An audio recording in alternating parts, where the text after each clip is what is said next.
I'm hoping that what I can do today is to make a reasonable argument that it's unreasonable or unrealistic for us to think that we can build effective employee and worker experiences without doing the hard work of defining what our business strategies and organizational models are. And I'm going to try to draw some parallels. I'll show you some examples at the end, and you're going to have to bear with me just at the beginning of my talk because I need to connect some dots so that I can use the ideas in the recommendations that I want to give you. So, as you know, we're in the early stages of the fourth industrial revolution, about 10 years into it to be exact. While the first industrial revolution used water and steam power to mechanize production, the second used electric power to create mass production. Then the third, which started in the middle of the last century, used electronics and IT to automate production. This latest revolution is actually a continuation of the third industrial revolution, which is why you might find some people, particularly in Europe, feel that we're still in the third industrial revolution, where folks in other parts of the world, US, Switzerland, et cetera, would say fourth industrial revolution. I say fourth industrial revolution, and we're trying to refer to the fusion of digital innovation with human interaction. The result of this is the wholesale change that you see to traditional business models and the extraordinary organizational disruption. The speed and magnitude of these changes will continue to intensify as advancements are made in AI, in decentralized knowledge networks, with big data, machine learning, blockchain, IoT, as these continue to gain momentum. Said another way, the current pace of change, while fast, is likely to be slower than the pace of change in the future. In business, we're starting to see the full impact of this emerging. The exponential nature of change occurs at a dizzying, nonlinear, and continuous pace. The technology itself is combinatorial and amplifying. Data fuels IoT, which accelerates AI and deep learning, which propels robotics, and so on. These forces are why I suggest that change's pace will continue and could accelerate. I mean it literally. As leaders grapple with the uncertainty brought about by rapid technological change, the good news is that adaptation does not require us to predict the future. I'd really like to settle in on that idea because I think people misunderstand that about digital transformation. Far more critical is a mindset that considers system-level effects versus technologies, prioritizes the impact of individuals, of change on individuals and workers in an empowering but not determining way, and designs the future versus letting it happen to us by default. Essentially, you're not going to control or manage this environment, nor can you humanly set your pace to it. Mindset, as an appreciation or an expectation idea, and momentum as a purposeful forward motion, knowing that course adjustments are part of the journey in business are key foundational ideas.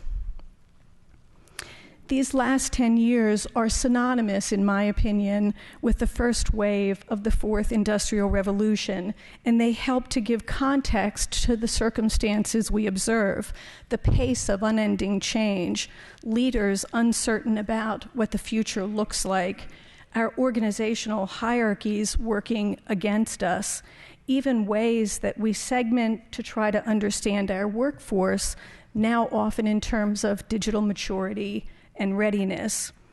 We can expect the next 10 years to be equally as dramatic as the first. Developing trends will reshape the future competitive environment. Corporate life cycles are likely to continue to shrink, and companies will need to compete on faster timescales made possible by autonomous data systems working at algorithmic speed. But companies will also need to compete on resilience by weathering slow-moving, unanticipated forces such as social and political changes that are increasingly affecting our business.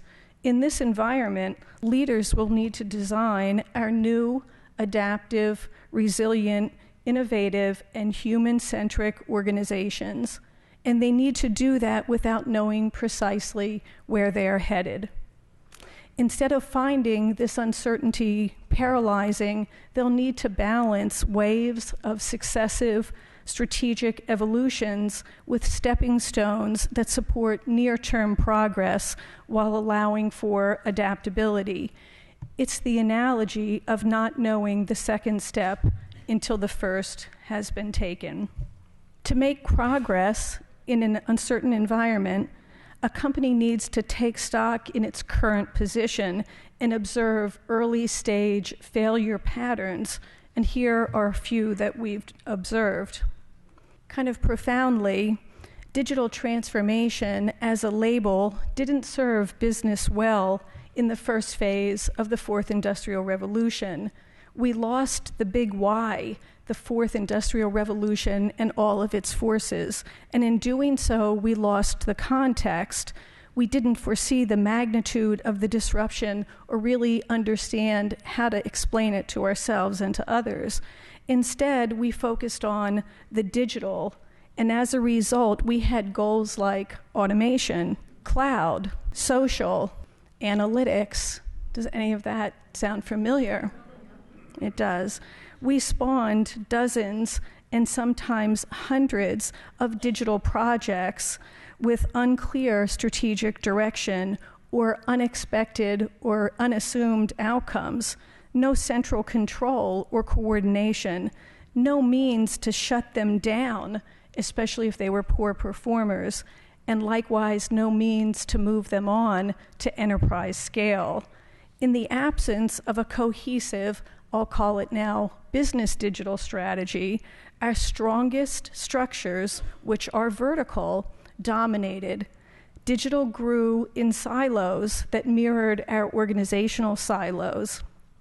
On the edges of this technology-centric approach were our people, our changing work that wasn't getting redesigned in our various lines of business or functions, and our collective organizational capabilities becoming steadily insufficient.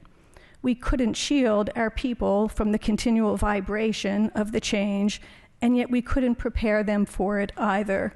And we observe today the myriad effects as a result of that.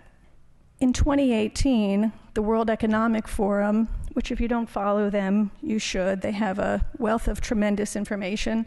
The World Economic Forum published a white paper that reported that over $1.2 trillion was anticipated to be spent that year alone by companies worldwide on digital transformation efforts, with only a small percentage of those investments actually achieving or exceeding their expectations. The same report coined a phrase, 1,000 points of digital lights, to describe the piecemeal digital projects underway across most companies. In our experience in working with global companies on their digital transformation, we find this technology-driven initiative approach everywhere. They have few or thin ties to strategy, either excessive centralization of digital work, usually in IT, lacks efficient support from business leadership.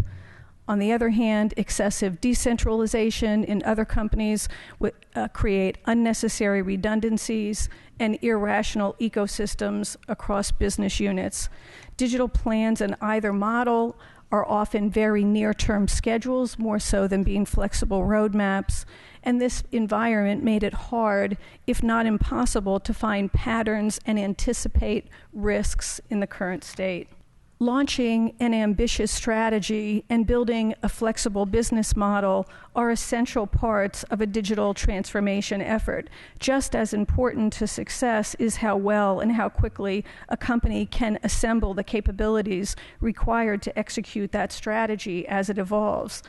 Along with systems and technology, talent and culture, data and analytics, the company's operating model proved to be one of the biggest challenges in digital transformation efforts.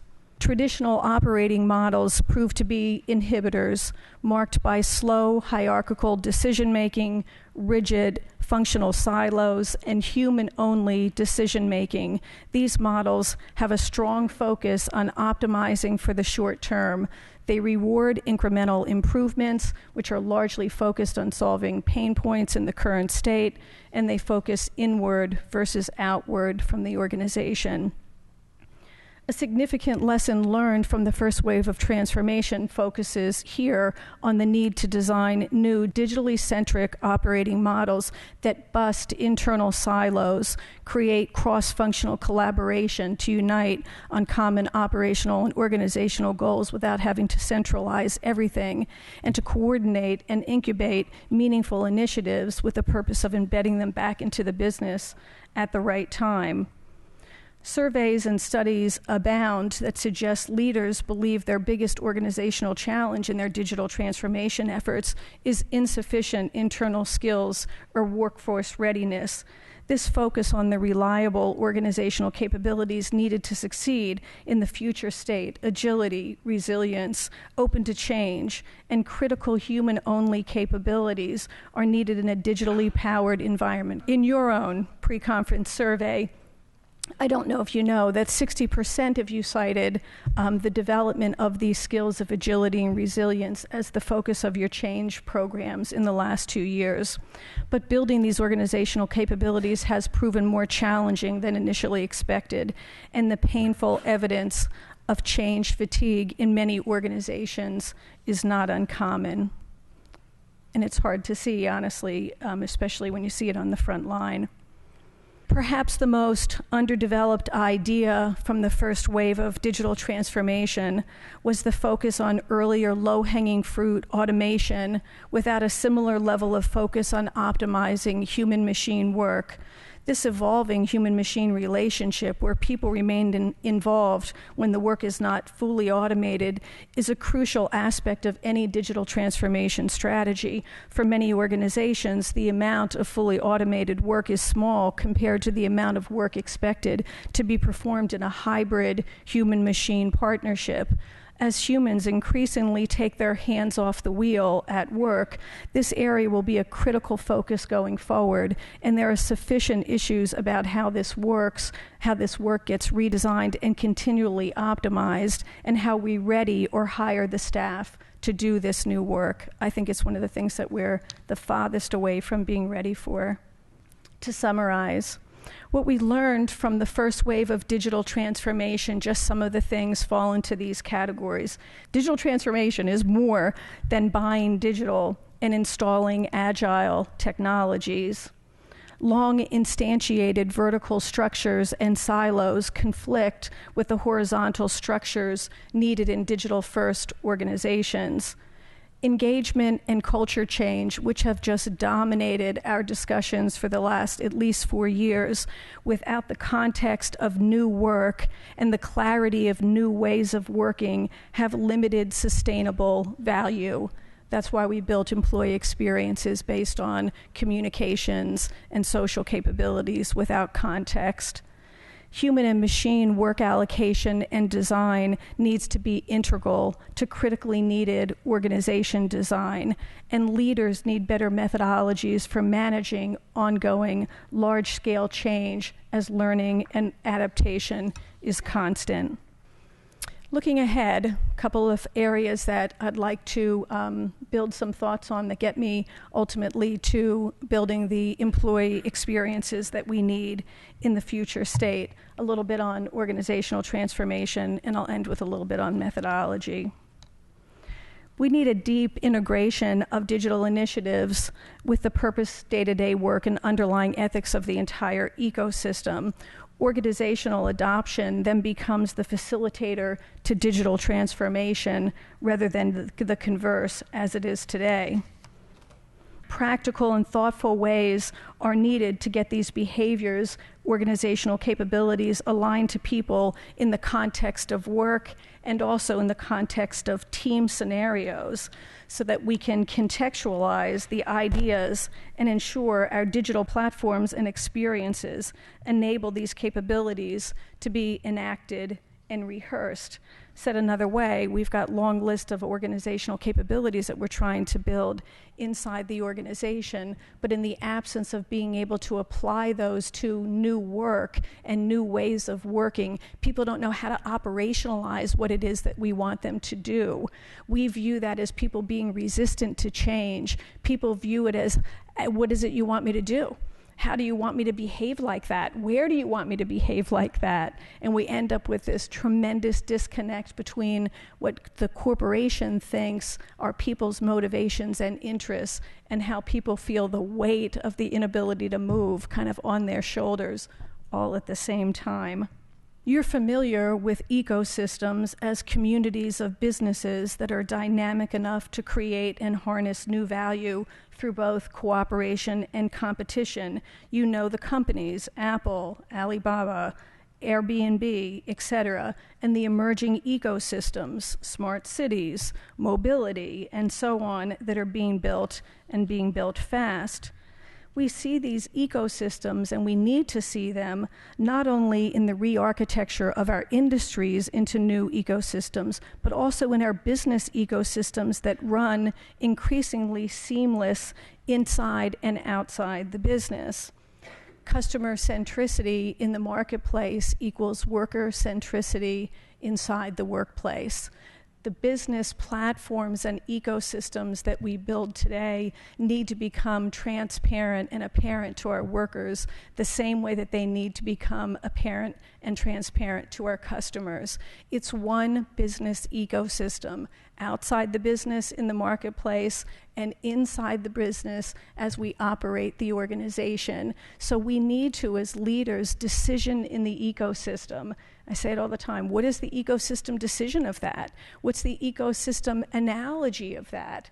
And it really has nothing to do with the technology that we've bought. We expect large businesses to be multi-platform, multi-cloud, to have multiple solutions inside the organization, and we still expect us to be able to create one customer experience, one worker experience. The only way we do that is to think in the ecosystem.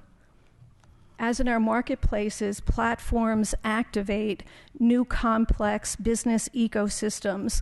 Their purpose is to facilitate frictionless interactions among workers, partners, suppliers, and customers. They create new value for the company, and they leave behind shared learnings for all.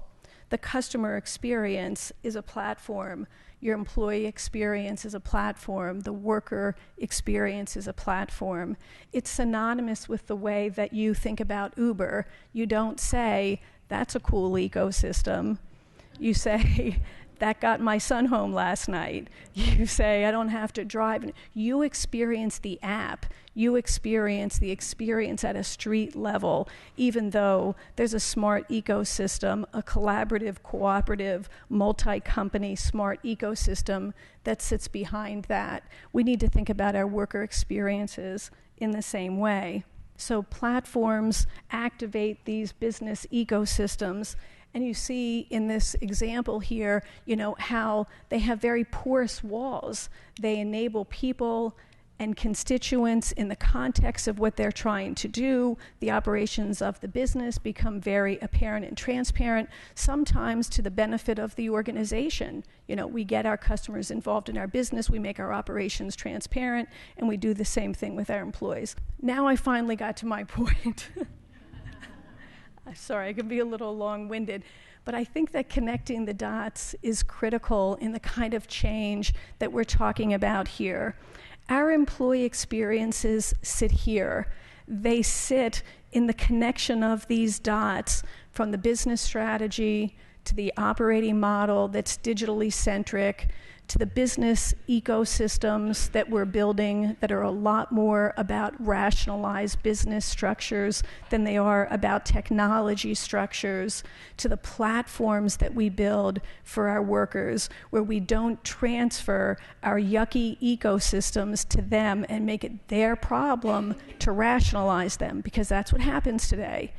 How do I find what I need? How do I use what you give me? What are the scenarios of use you expect me to intuitively understand? Then we're all surprised when we launched social and people did news, weather, and sports, which should have been no surprise to any of us that would have been what happened. It equally, we've launched to our front line, and we do a lot of work with the front line. And I don't know if Brian is here. Brian, who I was talking with today. Oh, there he is. Brian and I were talking today. Brian's at Walgreen, and I was telling him that we do a lot of work with companies with large front lines, and we were both observing that we've had personal experiences where we've equipped them with mobile devices, tablets, expensive capabilities, only to find that there were environmental constraints that we never considered. We do work with the front line in first responders, with the electrical and energy business, where we've got frontline employees who are literally in buckets and trucks. We have to consider, can they take the gloves off now? Can they take the device up in the bucket with them? In the middle of a storm, do I still have access? All of these, environmental issues that become, impediments to our best laid digital plans. The employee experience, we should start calling the worker experience. It would hold us to a higher standard, that the worker experience is supposed to be a channel of change for people in the context of new work. It's supposed to help them move into a new work environment with digital partners, that they can rely on as a way to change the work that they do every day. When we do worker experiences correct, they get ahead of where we are now, and they pull people to a place that they aren't today. It's one of the things we can do to help people get from here to there and to adopt the behaviors that we're looking for. And it's not just new work, it's new ways of working. We called it culture before. I want to call it new ways of working, new work practices. We want people to be collaborative. How so? We want people to be cross-functional. How so? We want people to lead from where they are. How so? Until we put those scenarios explicitly in front of people, explain them and show how they work, we can't expect people to adopt what we haven't imagined. So that's where we need to think about experiences. And that's why sometimes people will misquote me and say that I'm down on methodologies like design thinking. That's not true. We use design thinking methodologies all the time, but I think agile methodologies and design thinking methodologies, in the absence of business strategy and an operating model, have no choice but to fix problems that we understand today. They don't allow us to reimagine aligned ideas, that are incremental to our future state. That's why I don't like them, just so you know. You can fix that if you hear it. The new organization is hybrid, human and machine. And I think this is a good way to think about it. There's other ways to think about it going forward, but humans assist machines in the context of training them, explaining ideas and elaborating ideas to them that we can rely on machines to then process and use, set patterns. We sustain them. Not only do we sustain them in production, we sustain them by ethics. We sustain them by ethical alignment to what we think they should and shouldn't be doing.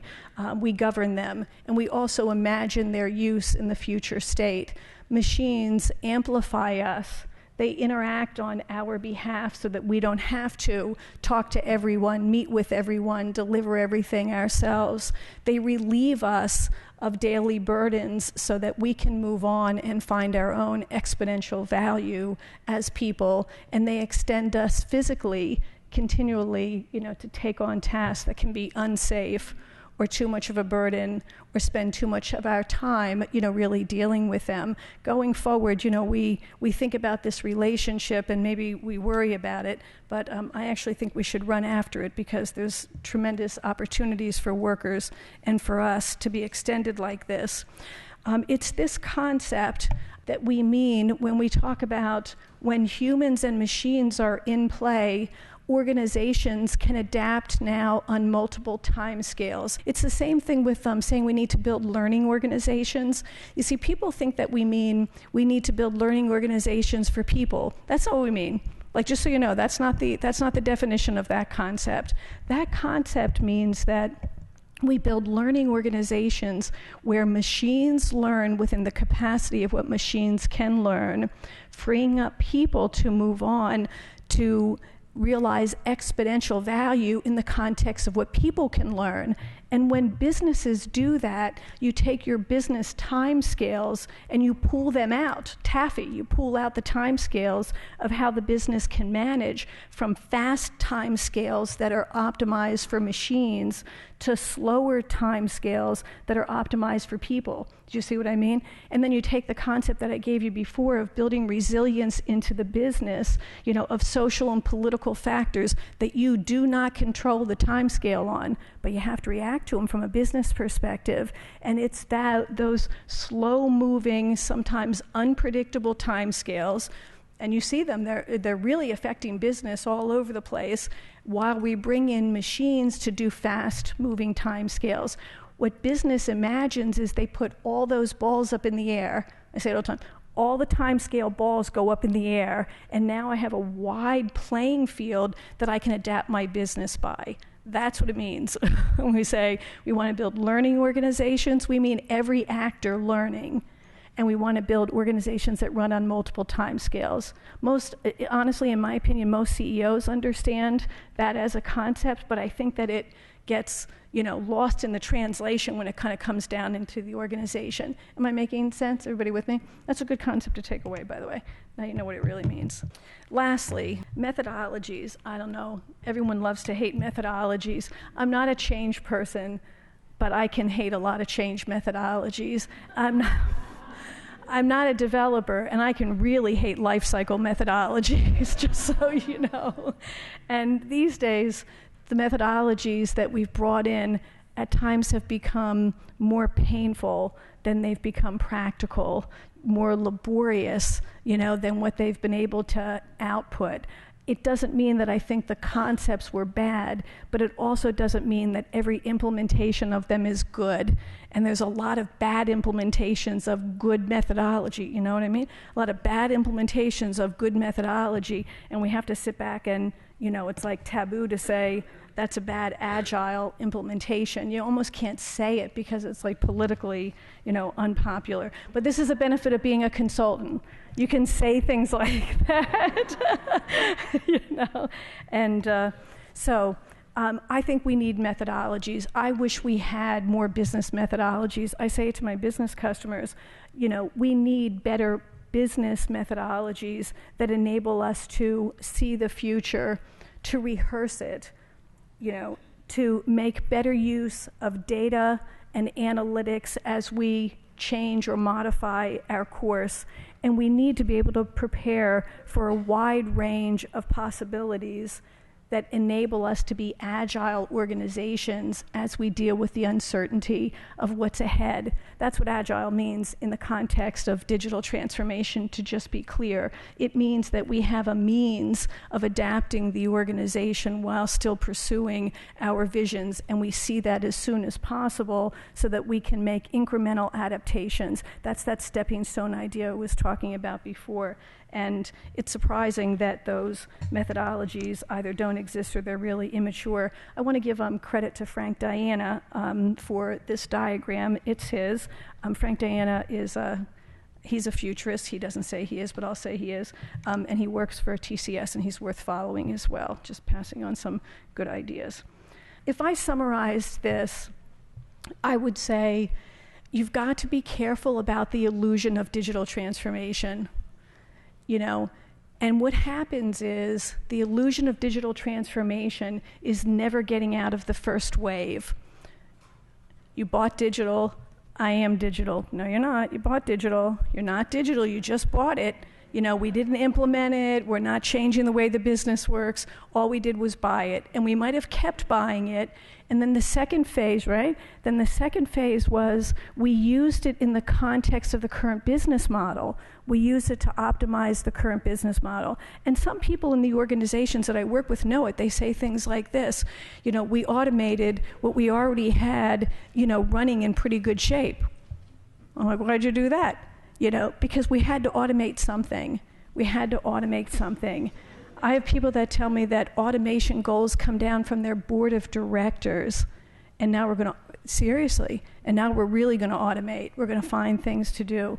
That's that second phase of extending, using digital to extend the current business model, but not going through the process of reimagining where the business needs to go. It's a bad place to get stuck. You're spending the money, you know, people are feeling like they're doing the work, but it's the illusion of transformation. You're really optimizing within the same state, kind of around and around, until you get on the other side where you're really fundamentally changing the organization, aligned to the business model. Can you get to the point of really being a digital company, behaving without thinking about it? People act in alignment to some of the, you know, behaviors that we talked about before. Do you see what I mean? So for those of you that might be on the change side of things, I think there's a lot of you, you know, I feel like you need to help propel organizations, you know, into this future state, expecting that in the absence of business strategy and a good operating model, you run this high risk of, you know, spinning wheels. From all of this, worker experiences are designed and built. It's because of the companies we're trying to build, the work that we're trying to redesign, the work practices that we're trying to instantiate as common behaviors across the organization, that we design employee and worker experiences. So my advice is don't waste the opportunity to design an impactful employee worker experience that honestly becomes part of your overall change program, and save the money of upgrading your intranet, because it's probably not going to deliver exponential value beyond the intranets that you have today. So wait till you're ready to do something profound, because throwing good money after whatever your money was the first time might not be the best way to spend your digital dollars. Okay, that's my talk. Thank you very much for your patience.